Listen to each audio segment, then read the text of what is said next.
पाठकों, आज हिंदी दैनिक के इस चैनल पे आप सभी का स्वागत है। फिर हौसला बढ़ाया सेना अध्यक्ष ने लद्दाख में तैनात जवानों का। जम्मू 3 सितंबर। चीनी सैनिकों की नापाक हरकतों का मुंहतोड़ जवाब देने के लिए लद्दाख सेक्टर में तैयार बैठी सेना का हौसला बढ़ाने के लिए थल सेना अध्यक्ष जनरल MM नरवणे ने आज लद्दाख पहुंचे। वे आज सुबह 2 दिनों के दौरे के लिए लेह पहुंचे। सेना अध्यक्ष ने पैगांग झील के करीब चीनी सेना की घुसपैठ को नाकाम बनाने के बाद LAC पर पैदा हुए माहौल का जायज़ा लिया है। उन्होंने सेना की उत्तरी कमान के army chief lieutenant general YK Joshi, Ladakh की सुरक्षा का जिम्मा संभालने वाली सेना की 14वीं कोर के कोर कमांडर व अन्य फील्ड कमांडरों से सेना की ऑपरेशन तैयारियां की जानकारी ली। दरअसल यह खबरें आ रही हैं कि बुलंद हौसलों के साथ चीन के सामने खड़ी भारतीय सेना ने पैगांग झील के निकट रणनीतिक रूप से अहम ब्लैक टॉप चोटी पर कब्जा कर लिया है। फिलहाल इसके प्रति सेना ने कोई आधिकारिक वक्तव्य जारी नहीं किया है और न ही पुष्टि की है, न इसका खंडन किया है। जानकारी के लिए जून महीने से अब तक सेना अध्यक्ष 4 बार लद्दाख का दौरा कर चुके हैं। उनके साथ प्रधानमंत्री नरेंद्र मोदी व रक्षा मंत्री राजनाथ सिंह ने भी पूर्वी लद्दाख में आकर चीन को स्पष्ट संकेत दिया है कि अब पहले से कई गुना मजबूत हो गई है भारतीय सेना। देश की 1 इंच ज़मीन पर भी दुश्मन का कब्जा नहीं करने देगी। ऐसे हालात में अपने दौरे के दौरान सेना अध्यक्ष अग्रिम इलाकों का दौरा कर वहां तैनात सेना के जवानों से बातचीत भी कर रहे हैं। उन्होंने अग्रिम इलाकों में मौजूदा चुनौतियों व उसका सामना करने के लिए उठाए जा रहे कदमों का निरीक्षण भी किया। मौजूदा हालत में सेना अध्यक्ष का दौरा चीन को भी कड़ा संकेत है कि उसके क्षेत्र में साजिश अब कामयाब नहीं होने दिया जाएगा। दरअसल सेना के अनुसार पैगांग झील के दक्षिणी तट पर चीन की नापाक हरकत को भारत के मुस्तैद जवानों ने असफल कर दिया। उस इलाके के सभी स्ट्रेटेजिक पॉइंट्स पर अपनी पैठ मजबूत कर ली है। फोर्स के शामिल होने की बात सामने आ रही है।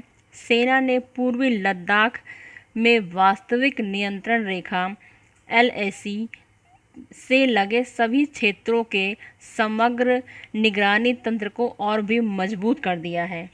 चीनी सैनिक पैगांग झील के दक्षिणी तट की ओर बढ़ रहे थे। उनका मकसद उस जगह पर अतिक्रमण करना था, लेकिन भारतीय सेना ने प्रयास को नाकाम करने के लिए एक महत्वपूर्ण तैनाती कर दी। भारतीय वायुसेना से भी कहा गया है कि पूर्वी लद्दाख में वास्तविक नियंत्रण रेखा से लगे क्षेत्रों में चीन की वायु गतिविधियां बढ़ने के मद्देनज़र उनकी निगरानी बढ़ाई जाए। लद्दाख में चीन से निपटने की अत्याधुनिक तैयारी। जम्मू 3 सितंबर। लद्दाख सेंटर में LAC पर स्थित पैगांग झील में गश्त को और अधिक प्रभावी बनाने के लिए फास्ट इंटरसेप्टर बोट उतारी जा रही है। इतना ही नहीं, 50 की संख्या में इजरायली स्पाइक टैंक रोधी मिसाइल लॉन्चर भी लद्दाख और जम्मू कश्मीर में सेना को मुहैया कराए जा रहे हैं। जानकारी के लिए लद्दाख के पूर्वी हिस्से में LAC पर मई माह से ही भारत व चीन के बीच सैन्य गतिरोध बना हुआ है।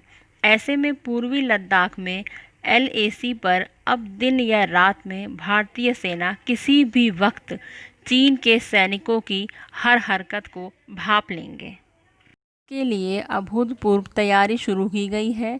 इस रणनीति को जमीन पर पूरी तरह उतारने के लिए फायर एंड फ्यूरी कोर को अत्याधुनिक UAV unmanned aerial vehicle ANVD night vision device और ATV ऑल टेरेन व्हीकल उपलब्ध कराया जा रहा है।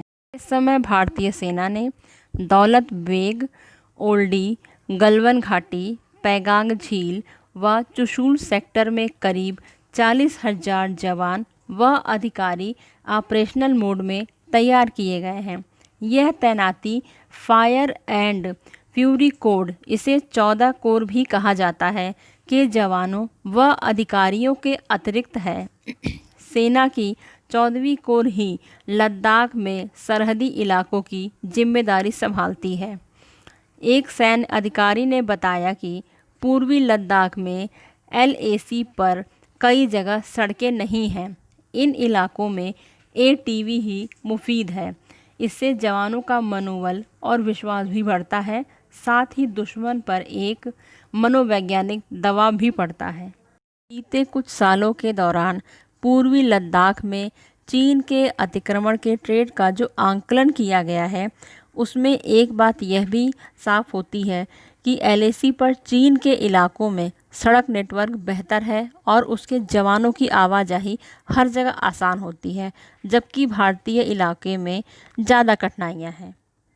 सेना के अधिकारियों ने बताया कि फायर एंड फ्यूरी कोर ने उत्तरी कमान को जल्द ही अत्याधुनिक इलेक्ट्रॉनिक निगरानी उपकरण, थर्मल इमेजर व सेंसरों समेत हर मौसम में क्रियाशील रहने वाले स्वचालित निगरानी कैमरों व 8 UAV उपलब्ध कराने के लिए कहा है, ताकि चीनी सेना की गतिविधियों पर सटीक निगरानी की जा सके।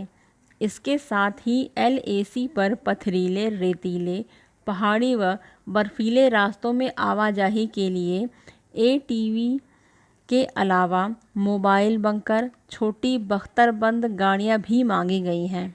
ATV और छोटे बख्तरबंद वाहनों से लैस होने पर भारतीय जवान LAC के हर हिस्से में कम समय में तेज़ी से पहुंच सकेंगे। इससे गश्त भी तेज़ होगी।